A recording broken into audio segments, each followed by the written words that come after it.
Hello everyone, welcome to our channel Gyapan entrance academy. So finally CTET December 2024 के लिए Urdu pedagogy के आज के इस क्लास के अंदर हम लोग एक इम्पॉर्टेंट टॉपिक डिस्कस करने वाले हैं, जो कि काफ़ी इंपॉर्टेंट हो जाता है सीटेट के एग्ज़ाम के लिए। बहुत सारे क्वेश्चन पूछे जाते हैं, चाहे पेपर 1 की बात हो या फिर पेपर 2 की बात हो, चाहे आप लैंग्वेज 1 में उर्दू चूज़ किया हो, चाहे आपने लैंग्वेज 2 में उर्दू चूज़ किया हो। मतलब कि उर्दू के सिलेबस में तो कोई बदलाव नहीं होता है, जो पेपर 1 में पढ़ना है वही चीज़ पेपर 2 में पढ़ना है। तो आज का ये क्लास और ये टॉपिक आप सभी लोगों के लिए काफ़ी महत्वपूर्ण साबित होने वाला है, ठीक है ना।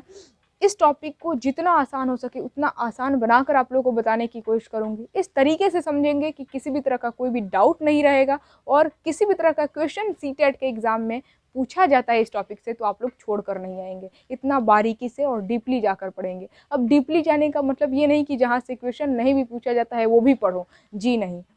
क्या पढ़कर फ़ायदा होगा जहाँ से क्वेश्चन नहीं पूछा जाता है? अभी बाकी सब्जेक्ट कम है कि हम लोग एक्स्ट्रा नॉलेज रखें। हाँ, अगर गवर्नमेंट टीचर बन जाते हैं तब एक्स्ट्रा नॉलेज रखें, कोई दिक्कत नहीं है, लेकिन अभी जहाँ से क्वेश्चन पूछे जाते हैं वही चीज़ पढ़ना ज़रूरी है। और इन द लास्ट आप लोग कमेंट बॉक्स में लिखकर बताइएगा कि ये टॉपिक आप लोग को कम्प्लीटली समझ में आया है कि नहीं। तो चलिए आज की इस वीडियो को स्टार्ट करते हैं। और हाँ, स्टार्टिंग में ही अगर आप लोगों ने वीडियो को लाइक नहीं किया तो फटाफट लाइक कर दे। चैनल पर नए आए तो चैनल को सब्सक्राइब कर ले, ताकि हर रोज आने वाली वीडियो का नोटिफिकेशन आप तक सबसे पहले पहुंचे। एंड मोस्ट इंपॉर्टेंट थिंग, आज के इस वीडियो को आप लोग शेयर ज़रूर करें, और हो सके तो आज के इस वीडियो को आप अपने स्टेटस में ज़रूर लगा दें। So now without any further delay let's go to start.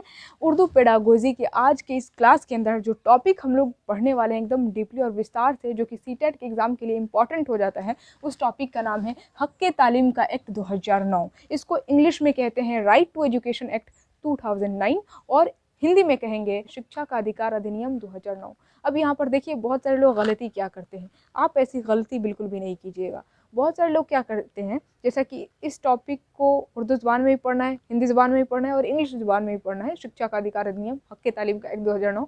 तो बहुत सारे लोग क्या करते हैं कि किसी एक ज़बान में पढ़ लेते हैं, जैसे कि हिंदी भाषा में समझना आसान होता है, हिंदी ज़बान में पढ़ लिए, और वो क्या सोचते हैं कि हिंदी ज़बान में तो शिक्षा का अधिकार अधिनियम में पढ़ लिया हूँ और पूरा कॉन्सेप्ट, थ्योरी वगैरह, रूल्स वगैरह तो समझ ही लिया हूँ, अब मुझे उर्दू और इंग्लिश में पढ़ने की क्या ज़रूरत है। क्वेश्चन पूछेगा तो मैं आसानी से आंसर बता दूंगा। ऐसी बेवकूफ़ी और ऐसी गलती आप बिल्कुल नहीं कीजिएगा कि किसी एक ज़ुबान में पढ़ लिए और सोच रहे हैं कि बाकी में तो क्वेश्चन का आंसर आप आसानी से बता दूंगा। ऐसा बिल्कुल नहीं करना है, क्योंकि आप तो किसी एक ज़ुबान में पढ़े ना, जैसे कि हिंदी ज़ुबान, हिंदी भाषा में आप इस टॉपिक को पढ़ लिए हैं, लेकिन उर्दू ज़ुबान में तो नहीं पढ़े हैं ना कि इस टॉपिक को उर्दू ज़ुबान में क्या कहते हैं और किस तरीके से उर्दू ज़ुबान में क्वेश्चन पूछा जाता है। हाँ, ये चीज़ सही है, ये बात सच है कि जो चीज़ आपको उर्दू में पढ़नी है वो चीज़ हिंदी में भी पढ़नी है और इंग्लिश में भी पढ़ी है, लेकिन लैंग्वेज तो चेंज हो रहा है ना। अब अलग अलग लैंग्वेज में उसको क्या कहते हैं, और उर्दू ज़ुबान में इस टॉपिक से किस तरह से क्वेश्चन पूछा जाता है, ये चीज़ पता होना चाहिए, ठीक है। तो ऐसी गलती आप बिल्कुल नहीं कीजिएगा। बाकी चलिए हम लोग इस टॉपिक को एकदम डीपली समझेंगे, और हिंदी इंग्लिश दोनों में बताने की कोशिश करूँगी, ताकि उर्दू आप लोगों को टफ ना लगे। जितना हो सके उतना आसान आप लोगों को बताने की कोशिश करूँगी मैं, ठीक है। तो हक़ तालीम का एक्ट 2009 आखिर ये है क्या, इसको समझने से पहले हम लोग एक डेट की तरफ चलते हैं। 12 दिसंबर 2002। 12 दिसंबर 2002 की बात है, जब हमारे भारतीय संविधान यानी कि इंडियन कॉन्स्टिट्यूशन, उर्दू में कहते हैं भारतीय संविधान को हिंदुस्तानी आइन, याद रखना है। तो 12 दिसंबर 2002 के दिन हमारे हिंदुस्तानी आइन यानी कि इंडियन कॉन्स्टिट्यूशन में 86वां संविधान संशोधन हुआ। संशोधन को उर्दू में क्या कहते हैं, तरमीम कहते हैं, याद रखिएगा। तो 86वां संविधान संशोधन हुआ था, यानी कि अमेंडमेंट हुआ था हमारे इंडियन कॉन्स्टिट्यूशन में, जिसके तहत जो भाग 3 है ना, भारतीय संविधान का भाग 3 जो मौलिक अधिकार हमें देता है, हर भारत के नागरिक को मौलिक अधिकार मिला है, यानी कि फंडामेंटल राइट मिला है, मूल अधिकार। मूल अधिकार वे अधिकार होते हैं, फंडामेंटल राइट वे राइट होते हैं जो आपसे कोई नहीं छीन सकता है। जैसे कि हमें अपनी ज़िंदगी जीने का अधिकार है, ये अधिकार कोई नहीं छीन सकता है, यानी कि कोई हमें मार नहीं सकता है, हमारी हत्या नहीं कर सकता है। अगर कोई हत्या करने की कोशिश करेगा तो अटेम्प्ट टू मर्डर के केस में अंडर सेक्शन 307 ऑफ आईपीसी के तहत उसे गिरफ्तार किया जा सकता है, ठीक है। तो कोई हमारी हत्या नहीं कर सकता है, क्योंकि हमें अपनी ज़िंदगी जीने का अधिकार है। यहाँ तक कि हम खुद अपनी हत्या नहीं कर सकते, हम अपनी जान नहीं ले सकते हैं, हम अपनी आत्महत्या नहीं कर सकते हैं। अगर आप आत्महत्या करने की कोशिश करेंगे तो अंडर सेक्शन 309 ऑफ आईपीसी के तहत आपको जो है ना पुलिस गिरफ्तार कर सकती है। तो मूल अधिकार वे अधिकार होते हैं जो आपसे कोई नहीं छीन सकता, आपका एक फंडामेंटल राइट होता है। तो भाग 3 में जो है ना मूल अधिकार की बात की गई है कि कौन कौन से हमें फंडामेंटल राइट मिले हैं। तो भाग 3 में ही आर्टिकल 21 है, 21 यानी कि अनुच्छेद 21। 21 हमें क्या देता है, प्राण और दैहिक स्वतंत्रता देता है, यानी कि ज़िंदगी जीने और हमें अपनी पर्सनल चीज़ें छुपाने की स्वतंत्रता देता है, जैसे कि पासवर्ड वगैरह। ठीक है, तो आर्टिकल 21 में ही क को जोड़ दिया गया, आर्टिकल 21 में क पॉइंट को जोड़ दिया गया, जिसके तहत तालीम यानी कि शिक्षा लेने का अधिकार जो है ना एक मूल अधिकार बन गया, यानी कि एक हम लोग का फंडामेंटल राइट बन गया। यानी कि शिक्षा लेने का जो अधिकार है ये हमारा मूल अधिकार है, ये हमसे कोई नहीं छीन सकता है। 86वां संविधान संशोधन के तहत इसको आर्टिकल 21 के क में जोड़ दिया गया। और यहाँ पर देखिए मैं लिख दी हूँ FR यानी कि फंडामेंटल राइट। तालीम लेने का हक हम लोग का बुनियादी हक यानी कि फंडामेंटल राइट है, जिसे कोई नहीं छीन सकता, हमारे घर वाले भी नहीं छीन सकते, ये हमारा हक है। ठीक है, अब देखिए क्या हुआ, अगस्त 2009 की बात है। अगस्त 2009 में पार्लियामेंट से एक बिल की मंजूरी मिली थी, यानी कि पार्लियामेंट संसद से एक बिल विधेयक पास हुआ था। और देखिए जब कोई बिल यानी कि विधेयक संसद से पास हो जाता है ना, जैसे कि राज्यसभा से पारित हो गया, ठीक है, और लोकसभा से पारित हो गया, यानी कि संसद से कोई बिल पारित होने के बाद अब वो बिल नहीं रहता, अब उसको हम लोग क्या कहते हैं, उसको कहते हैं हम लोग एक्ट यानी कि अधिनियम। कोई भी बिल, कोई भी विधेयक अगर संसद से पारित हो गया, उसको मंजूरी मिल गई, तो अब वो बदल जाता है एक्ट में यानी कि अधिनियम में। तो जब ये अगस्त 2009 में ये बिल की मंजूरी मिल गई, यानी कि पार्लियामेंट से ये बिल पारित हो गया, तो ये बदल गया एक्ट में। और ये वही एक्ट था, वही अधिनियम था जो कि अभी हम लोग डीपली पढ़ने वाले हैं। क्या नाम था इस एक्ट का, हक के तालीम का एक्ट 2009, शिक्षा का अधिकार अधिनियम 2009। 2009 क्यों लगा है, क्योंकि ये अगस्त 2009 में ही संसद से पारित हुआ था, लेकिन इसको अप्लाई किया गया अप्रैल 2010 में। 1 अप्रैल 2010 से जो है ना इस अधिनियम को यानी कि इस एक्ट को पूरे देश भर में लागू कर दिया गया, जम्मू और कश्मीर को छोड़कर। तो देखिए लिख दिया गया है पूरे भारत में except to Jammu and Kashmir, यानी कि जम्मू और कश्मीर को छोड़ करके पूरे भारत में इसको नाफिज कर दिया गया, यानी कि लागू कर दिया गया, इम्प्लीमेंट कर दिया गया। ये जो एक्ट है, ये जो अधिनियम है पूरे देश भर में लागू हो गया। ठीक है, और भारत यानी कि हिंदुस्तान जो है ना हम लोग का प्यारा सा इंडिया, वो RT नाफिज करने वाला 135वां मुल्क बन गया। यानी कि राइट टू एजुकेशन एक्ट, हक के तालीम का एक्ट, जिसको हम लोग RT एक्ट भी कहते हैं। तो RTE 2009 ये जो एक्ट है ये लागू करने वाला जो भारत है वो 135वां देश बना था, 135वां मुल्क बना था, ये याद रखिएगा। ठीक है, अब देखिए, अब समझते हैं कि आखिर ये इस एक्ट में कहा क्या गया था और आखिर ये एक्ट है क्या। ठीक है, यानी कि हक के तालीम का act, right to education act, आखिर ये है क्या, समझिए।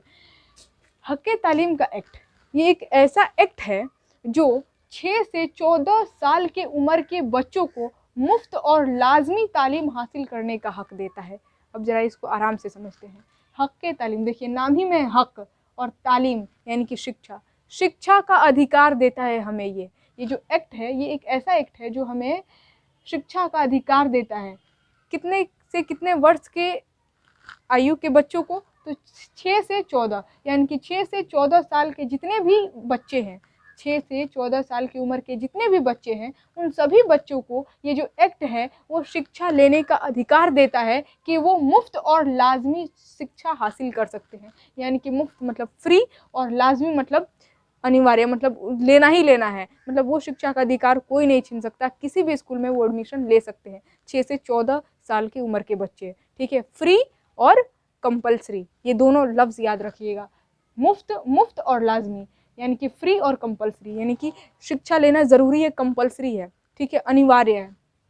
तो 6 से 14 साल की उम्र के बच्चों को मुफ्त और लाजमी तालीम हासिल करने का हक जो है ना, ये हक के तालीम का एक्ट 2009 बच्चों को देता है। ठीक है, 6 से 14 साल के बच्चों को शिक्षा लेने का अधिकार कोई नहीं छीन सकता है, ये अनिवार्य है, कंपलसरी है, लाजमी है और वो मुफ्त में शिक्षा ले सकते हैं। अब देखिए, तमाम सरकारी स्कूलों में एलिमेंट्री एजुकेशन जो है ना, यानी कि 1 से लेकर 8वीं क्लास तक का जो शिक्षा है वो बिल्कुल फ्री यानी कि मुफ्त कर दी जाएगी। यानी कि जितने भी सरकारी स्कूल हैं उसमें एलिमेंट्री एजुकेशन जो प्रारंभिक शिक्षा है 1 से लेकर 8वीं क्लास तक का, वो बिल्कुल फ्री होना चाहिए, कोई फ़ी वगैरह नहीं लगेगा, ना ही एडमिशन फ़ी। ठीक है, बिल्कुल फ्री और मुफ्त कराया जाएगा। ठीक है, उसके बाद से यहाँ पर एक छूट दिया गया था माजूर यानी कि डिसेबल्ड बच्चों के लिए, जो फिजिकली हैंडीकैप्ड है उनको छूट दिया गया था 4 साल का, मतलब कि वो 6 से लेकर 18 वर्ष की उम्र के भी हैं तो भी उनको जो है ना फ्री में शिक्षा दी जाएगी, फी वगैरह पे नहीं करना पड़ेगा। ठीक है, अब देखिए कुछ और भी पॉइंट है इस एक्ट के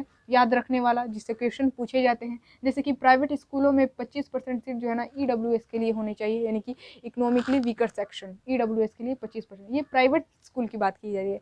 सरकारी स्कूल तो फ्री है, ऑफकोर्स फ्री, कम्प्लीटली फ्री। ठीक है, और ये भी एक्ट अधिकार बच्चों को देता है कि बच्चे जो है ना जिस स्कूल में चाहें, उनका मन जिस स्कूल में करे एडमिशन लेने की, वो जिस स्कूल में चाहे उस स्कूल में एडमिशन ले सकते हैं। स्कूल में जो है ना किसी भी तरह का कोई रोक टोक नहीं होगा। स्कूल वाला जो है ना किसी भी तरह का कोई टेस्ट या फिर एग्ज़ाम नहीं लेगा, उसको डायरेक्ट एडमिशन लेना होगा। ठीक है, बच्चा जिस स्कूल में चाहे उस स्कूल में एडमिशन ले सकता है। ठीक है, और प्राइवेट स्कूल की बात की गई है कि प्राइवेट स्कूल में 25% सीट जो है ना इकोनॉमिकली वीकर सेक्शन यानी कि डब्ल्यूएस के लिए होनी चाहिए। ठीक है, आगे बात किया गया है कि उम्र के मुताबिक जमात में दाखिला देकर उन्हें खुसूसी तरबियत दी जाए, यानी कि जितने भी सरकारी स्कूल हैं उसमें उम्र के यानी कि एज के हिसाब से जो है ना क्लास में एडमिशन मिलना चाहिए।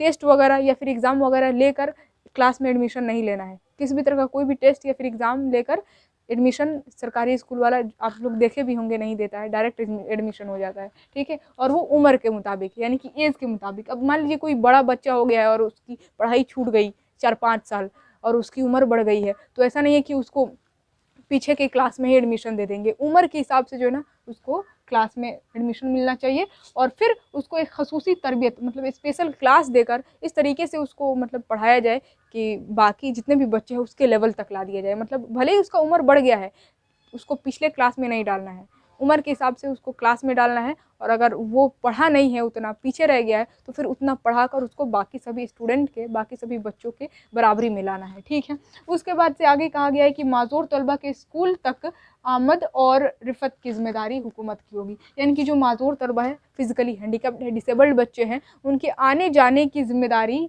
जो है ना स्कूल तक आने जाने की जो जिम्मेदारी वो हुकूमत यानी कि गवर्नमेंट की होगी। ठीक है, और उसके बाद से हालांकि ज़मीनी तौर पर तो ये होता नहीं है, रियलिटी देखी जाए तो दाखिला के वक्त टेस्ट या फिर जाती इम्तहान नहीं लिया जाएगा, यानी कि एडमिशन अगर आप सरकारी स्कूल में लेते हैं तो उस वक्त किसी भी तरह का कोई भी टेस्ट या फिर कोई भी जाती इम्तहान एग्ज़ाम वगैरह नहीं लिया जाएगा, डायरेक्ट एडमिशन होगा और किसी भी तरह का कोई फ़ी भी नहीं लिया जाएगा। ठीक है, बच्चों को जिस्मानी, ज़हनी और जज्बाती तौर पर सज़ा नहीं दी जा सकती, यानी कि जितने भी बच्चे हैं, आप किसी भी बच्चे को पढ़ा रहे हैं एज अ टीचर, ठीक है, बच्चे को पढ़ा रहे हैं तो फिर आप बच्चों को जिस्मानी यानी कि फ़िज़िकली, ज़हनी यानी कि आप मेंटली और जज्बाती यानी कि इमोशनली किसी भी तरह का कोई भी हैरेसमेंट नहीं कर सकते हैं, सज़ा भी नहीं दे सकते हैं। ये चीज़ याद रखनी है, यानी कि बच्चों को मारने पीटना तो आसान है, मार पीट कर आप उसे डरा सकते हैं, लेकिन ज़रूरी है कि उसे सही तरीके से ट्रीट करके आप उसे समझाएं। ठीक है, ये टफ़ हो जाता है और यही टफ़ काम टीचर नहीं करना चाहते हैं। मारना शुरू कर देते हैं, पीटना शुरू कर देते हैं, तो किसी भी तरह का आप फिज़िकल पनिशमेंट नहीं दे सकते हैं या फिर आप उसे किसी इमोशनली या फिर जो है ना मेंटली उसको हैरेस नहीं कर सकते हैं। ठीक है, यही बात यहाँ पर लिखा गया है कि बच्चों को जिस्मानी, ज़हनी और जज्बाती तौर पर आप सज़ा नहीं दे सकते हैं। ठीक है ना, क्योंकि ये एक्ट जो है ना बात ही करता है टीचर और स्टूडेंट के लिए, मतलब कि as a teacher you are going to be teacher, so as a teacher आपकी कौन कौन सी रिस्पॉन्सिबिलिटी बनती है बच्चों के ऊपर, एंड बच्चों के कौन कौन से राइट यानी कि अधिकार बनते हैं अपने शिक्षा को लेकर, यही बात इसमें कही गई है इस एक्ट के अंदर। ठीक है, और ये सारे बात बताए गए हैं। प्राइवेट ट्यूशन जो है ना, अगर जितने भी गवर्नमेंट टीचर हैं आप लोग देखे होंगे, सरकारी टीचर, वो अलग से प्राइवेट स्कूल भी, प्राइवेट ट्यूशन भी देते हैं बच्चों को, तो ये मना किया गया है कि प्राइवेट ट्यूशन आप नहीं दे सकते अगर आप एक गवर्नमेंट टीचर हैं तो। ठीक है, और उसके बाद से बच्चों के हुकूक के तहफ़्फ़ुज़ के लिए NCPCR ये आयोग का गठन किया गया था। ठीक है, ताकि ये जांच कर सके कि जितने भी सरकारी स्कूल के काम हो रहे हैं, जितने भी प्रोसेस चल रहे हैं, वो सही तरीके से हो रहे हैं कि नहीं, बच्चों को किसी भी तरह का कोई भी दिक्कत परेशानी तो हो नहीं रहा है। ये चीज़ की जांच के लिए जो है ना, यानी कि बच्चों के हुकूक यानी कि उनके अधिकार की रक्षा के लिए ये जो है ना गठन किया गया था इस संगठन का, NCPCR। ठीक है, आगे बढ़ते हैं। 8वीं जमात तक फेल ना करने की पॉलिसी जो है ना ये अपनाना है। ये एक्ट जो है ना खुद कहता है, 2009 में ये एक्ट पारित हुआ था। ये अधिनियम कहता है कि आप 8वीं क्लास तक के बच्चों को फेल नहीं कर सकते हैं। ठीक है, अगर वो पढ़ने में कमज़ोर है तो उसका हौसला अफजाई कीजिए कि हाँ तुम कर सकते हो, उसको जो है ना अच्छे तरीके से पढ़ाइए, प्रिपेयर कराइए। ठीक है, लेकिन फेल आप नहीं कर सकते हैं। ठीक है, 8वीं जमात तक जो है ना अपनी मादरी ज़ुबान में तालीम हासिल करने का हक दिया गया है बच्चों को। यानी कि बच्चों को ये हक है कि 8वीं क्लास यानी कि जो प्रारंभिक शिक्षा होती है 8वीं क्लास तक वो अपनी मातृभाषा में जो है ना अपनी मातृभाषा में तालीम हासिल कर सकता है, शिक्षा ले सकता है। ठीक है, ये एक्ट कहता है कि जिस एरिया में बच्चे रह रहे हैं और उस एरिया में, उस गांव में जिस तरह की ज़बान बोली जा रही है उसी ज़बान में यानी कि अपनी भाषा में टीचर को पढ़ाना है, ताकि बच्चों को अच्छे तरीके से समझ में आए। अब आप इंग्लिश लगे बोलने तो वो तो नहीं जानता है ना बच्चा, उसका मातृ ज़ुबान मान लेते हैं भोजपुरी है, ठीक है, तो वो नहीं जानता है इंग्लिश, तो उसको क्या समझ में आएगा। तो यही कहा गया है कि 8वीं क्लास तक उसको अपनी मादरी ज़बान में जो है ना अपनी मातृभाषा में पढ़ाना है। ठीक है, और फिर यहाँ पर और कुछ रूल्स है, जैसे कि प्राइमरी स्कूल जो है 1 to 5 के लिए वो इंसानी आबादी यानी कि गांव से 1 किलोमीटर की दूरी पर होना चाहिए, 1 किलोमीटर से ज़्यादा दूर नहीं होना चाहिए। और अभी तो काफ़ी मतलब एजुकेशन सिस्टम में बदलाव किया गया है, काफ़ी मजबूत धीरे धीरे होते जा रहा है, तो काफ़ी देखने में खुशी भी हुई कि चलो एजुकेशन सिस्टम को मजबूत किया जा रहा है। ठीक है, तो प्राइमरी स्कूल जितने भी हैं वो इंसानी आबादी यानी कि गांव से 1 किलोमीटर की दूरी पर होनी चाहिए। ठीक है, और अगर मिडिल स्कूल की बात की जाए 6 to 8 की, तो फिर वो इंसानी आबादी यानी कि गांव से जो है ना 3 किलोमीटर की दूरी पर कम से कम होनी चाहिए, 3 किलोमीटर से ज़्यादा नहीं। ठीक है, और तलबा और उस्ताद का तनासुब भी पेश किया गया है, यानी कि रेशियो कितना होना चाहिए कि कितने स्टूडेंट को पढ़ाने के लिए कितने टीचर की आवश्यकता है। तो देखिए यहाँ पर लिखा गया है, अगर प्राइमरी सतह पर है यानी कि 1 to 5 के लिए 1:30, यानी कि अगर 30 बच्चे हैं, 30 स्टूडेंट है तो एक टीचर की ज़रूरत होगी प्राइमरी के लिए 1 to 5 के लिए। और अगर मिडिल सतह पर यानी कि बात करें 6 to 8 के लिए तो 35 बच्चों पर एक टीचर चाहिए, क्योंकि 6 to 8 के जो बच्चे होते हैं वो थोड़े होशियार हो जाते हैं, तो उनको संभालना काफ़ी आसान होता है। छोटे छोटे बच्चे बहुत ज़्यादा परेशान करते हैं, दिमाग ख़राब करके रख देते हैं, तो उनको संभालना जो है वो काफ़ी मुश्किल होता है। तो 30 बच्चों पर एक टीचर प्राइमरी के लिए 1 to 5 के लिए, और 6 to 8 के लिए 35 बच्चों पर एक टीचर। लेकिन यहाँ पर ध्यान दीजिए, अगर बच्चे 200 से ज़्यादा हो जाते हैं, प्राइमरी लेवल की बात हो रही है 1 to 5 वालों की, अगर बच्चे 200 से ज़्यादा हो गए ना तो फिर ये रेशियो बढ़ जाता है, 40 बच्चों पर एक टीचर जो है ना रखा गया है। यानी कि 200 से ज़्यादा अगर बच्चे हैं तो 40 बच्चों को संभालने के लिए एक टीचर की आवश्यकता होगी। ठीक है, ये याद रखिएगा। अब यहाँ से क्वेश्चन उसी तरीके से पूछा जाता है कि प्राइमरी स्कूल में बच्चों की संख्या मान लीजिए 60 है, तो बताइए टीचर कितने चाहिए उन बच्चों को हैंडल करने के लिए, पढ़ाने के लिए। तो ऑफकोर्स आप बता सकते हैं 30 बच्चों पर एक टीचर चाहिए, तो 60 बच्चों पर कितना, 2 टीचर। तो जिस ऑप्शन में 2 टीचर दिखाई दे उसको टिक कर दीजिए। अगर 60 से ज़्यादा हो रहा है तो 3 टीचर चाहिए होगा। मान लीजिए बोल दिया कि 65 बच्चे हैं प्राइमरी स्कूल में, तो बताइए टीचर की कितनी आवश्यकता है। तो पहले तो 30 पर एक टीचर की ज़रूरत थी, 60 पर 2 टीचर, और 60 से ज़्यादा है 65 है ना, तो तीन टीचर की ज़रूरत होगी। अगर 60 से एक्स्ट्रा हो गया तो 3 टीचर हो जाएगा। ठीक है, तो 3 टीचर, जिस भी ऑप्शन में 3 दिखाई दे उसको टिक कर दीजिए। 3 उस्ताद, 3 मुअल्लिम। ठीक है, अब देखिए इसके अलावा कुछ और भी पॉइंट हैं। यहाँ पर मैं लिख दी हूँ, पढ़ाने का वक्त क्या होगा, कितने देर तक आपको पढ़ाना है। तो यहाँ पर लिखा गया है कि दर्जा 1 to 5 के लिए यानी कि प्राइमरी लेवल के लिए 200 दिन एक साल में, 200 डे पर ईयर। दिन की बात की गई है कि एक साल में कितने दिन पढ़ाना है, तो 200 दिन पढ़ाना है। घंटा की बात करें तो 800 घंटा। हफ्ता की बात करें तो एक हफ्ता जो है ना, एक सप्ताह बोलिए, एक हफ्ता की बात की जाए अगर, तो एक हफ्ता में आपको 45 घंटे। इसी को जब आप हफ्ता में कन्वर्ट करेंगे, जैसे कि एक साल में 800 घंटे की बात की गई है कि एक साल में बच्चों को 800 घंटा पढ़ाना है, तो हफ्ता में डिवाइड कर दीजिए। हफ्ता में, एक हफ्ता में कितना घंटा, तो 45 घंटा। ठीक है, और अगर दर्जा 6 to 8 की बात की जाए यानी कि क्लास 6 to 8 मिडिल लेवल की, तो फिर हो जाएगा 220 दिन पर ईयर, यानी कि एक साल में आपको 1000 घंटा पढ़ाना होगा। ठीक है, तो ये हो गया 6 to 8 के लिए पढ़ाने का ये टाइमिंग बताया गया है। और उसके बाद से उस्ताद का फरीज़ा, यानी कि आपकी कौन कौन सी रिस्पॉन्सिबिलिटी बनती है, आपका कौन सा फ़र्ज़ बनता है बच्चों के ऊपर। पहला क्या बताया गया है, उस्ताद जो है ना स्कूल जाने में बाकायदगी और वक्त की पाबंदी करे। यानी कि जितने भी टीचर हैं, अगर आप टीचर हैं, गवर्नमेंट टीचर बन गए, तो स्कूल जाने में बाकायदगी और वक्त की पाबंदी, यानी कि कायदे के साथ जाए, जो भी आपका क्या बोल यूनिफॉर्म है वो पहन कर जाए, और उसके बाद से वक्त की पाबंदी रखे, समय पर जाए, और निसाब को चलाने और एक मखसूस वक्त पर मुकम्मल करने का ये जो रिस्पॉन्सिबिलिटी है वो आपको अच्छे से निभाना है, यानी कि आप सिलेबस को स्टार्ट कीजिए, पढ़ाना शुरू कीजिए और समय पर आपका सिलेबस कंप्लीट भी होना चाहिए। दोस्ताना और तिफ़्ल मरकोज़ अंदाज में सिखाना, यानी कि जब आप पढ़ा रहे हो, बच्चों को कुछ सिखा रहे हो तो दोस्ताना माहौल होना चाहिए, दोस्त की तरह बात करें, बच्चों को सिखाएं। बच्चों को ऐसा नहीं लगना चाहिए कि कितना हाई फाई टीचर है, इंग्लिश में बोल रहे हैं, हिंदी ऐसे बोल रहे हैं जिससे बच्चों को समझ में नहीं आ रहा है, तो ऐसे बच्चों को बच्चा क्या ही सीखेगा। ठीक है, तो एक्टिविटीज़ कराइए, दोस्ताना माहौल बनाइए, खेल कूद में सिखाने की कोशिश कीजिए। ठीक है, एक्टिविटीज़ करवा कर बच्चों को सिखाने की कोशिश कीजिए, इस तरह बच्चे सीखेंगे। ठीक है, हालांकि देखिए ये एक्ट जो है ना 2010 से लागू हुआ था, 1 अप्रैल 2010 से। और टीचर, इसमें बहुत सारे ऐसे ऐसे नियम हैं जो सुनने में बहुत अच्छा लग रहा है, लेकिन रियलिटी में देखा जाए तो ऐसा कुछ भी नहीं होता है। अभी के सरकारी स्कूल के टीचर हाँ थोड़ा स्ट्रिक्ट हुआ है, ठीक है, लेकिन मुझे लगता है कि आप एक फ्यूचर टीचर हैं, क्योंकि आप टीचर बनने जा रहे हैं। मुझे लगता है कि आने वाला 1-2 साल ऐसा होगा ना कि सरकारी स्कूल के साथ प्राइवेट स्कूल को कंपेयर किया जाएगा। पहले अभी क्या लोग समझते हैं सरकारी स्कूल है, अच्छा पढ़ाई नहीं होता है, सबसे ज़्यादा प्रायोरिटी प्राइवेट स्कूल को दिया जाता है। लेकिन आने वाला 1-2 साल जो है ना काफ़ी बदलाव होगा। आने वाले 1-2 साल में सरकारी स्कूल जो है ना एकदम प्राइवेट की तरह लगेगा, क्योंकि आप सभी लोग होंगे उस तरह के स्कूल में। आप जिस स्कूल में जाएंगे वहाँ का एजुकेशन सिस्टम मजबूत होगा, क्योंकि आप जानते हैं कि हाँ टीचर की कौन कौन सी रिस्पॉन्सिबिलिटी बनती है। ठीक है, तो ये था हक़ तालीम का एक्ट 2009, यानी कि right to education act 2009, RTE 2009 कह सकते हैं आप।